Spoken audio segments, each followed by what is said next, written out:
పేరు ఊరు అన్నట్టు ఏం వాడినావు మందు, ఎంత తీసుకున్నావు, ఎన్ని ఎకరాలు వాడినావు, ఇవన్నీ అడుగుతాను. చెప్పాలి ఇప్పుడు మనము ఈ యొక్క జరి గ్రామంలో మనం ఈశ్వర్ పటేల్ అనే పత్తి పంట చేనులో మనం ఉన్నాము. గత వారం రోజుల క్రితం ఈయన మన ఓజో కంపెనీ యొక్క సుప్రీం అనే వాడడం జరిగింది. కావున మరి ఈ ఓజో కంపెనీ వాడిన తర్వాత రైతుకు మరి వాడకముందు ఏ దశలో పత్తి ఉండే, మరి వాడిన తర్వాత ఈ మన సుప్రీం అనే మందు వాడిన తర్వాత మరి ఇప్పుడు ఏ విధంగా ఉన్నాయనేది మన యొక్క రైతు మాటల్లోనే మనం తెలుసుకుందాం. మరి ఇప్పుడు ఆయన మన పంట క్షేత్రంలో మనం ఉన్నాడు. ఇప్పుడు ఆయన ద్వారా మనము ఇది తెలుసుకుందామని నేను అనుకుంటున్నా. నమస్తే, నీ పేరేంది? ఈశ్వర్ పటేల్. ఏ ఊరు? జరి గ్రామం, తానూరు మండల్.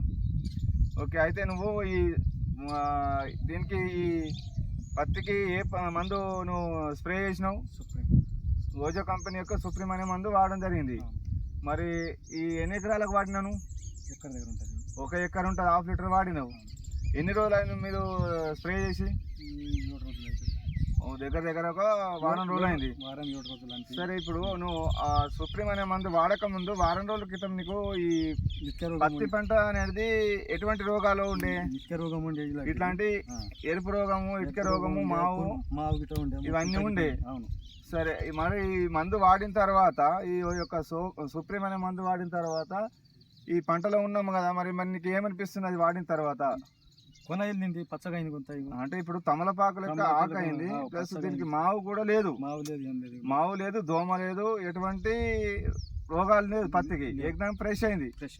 అయితే దీని ద్వారా నీకు ఈ వాడిన తర్వాత ఈ మందు అనేది సుప్రీం అనే మందు వాడిన తర్వాత నీకు మంచిగా అనిపించిందా? మంచిగా అనిపించింది. అనుభవంతో చెప్తున్నావా నువ్వు?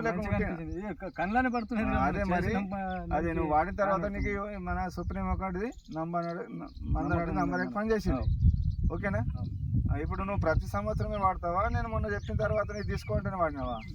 ప్రతి సంవత్సరం వాడతాను, వేరే వాడుతుంటే ఇక నువ్వు చెప్పిన అన్న తిరుమ చూడాలా అని మనం తీసుకున్నది జరిగింది. ఇప్పుడు వాడిన తర్వాత నీకైతే కనిపిస్తున్నది, తెలిసింది మనకి. ఓకే, మంచిగా అవుతున్నది కదా. రైట్ అన్న, థ్యాంక్ యూ. ఎలా ఉండేది? ఓకే.